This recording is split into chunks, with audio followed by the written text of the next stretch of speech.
He was ill, he could not go to school. দেখ simple sentence করতে বলেছে, তাই না?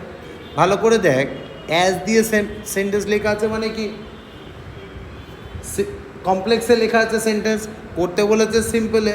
তাহলে দেখ, he was ill, he could not go to school, মানে অবভিয়াসলি ডিউ টু ইলনেস, বা হতে পারে বিইং ইল। দেখ এখানে বি ভার্ব আছে, তাহলে লেখ হচ্ছে গিয়ে due to illness he could not go to school. বা দেখ এখানে যেহেতু বি ভার্ব আছে, অর দিয়ে আরও একটা লেখা যায়, লেখ হচ্ছে being ill, comma he could not go to school.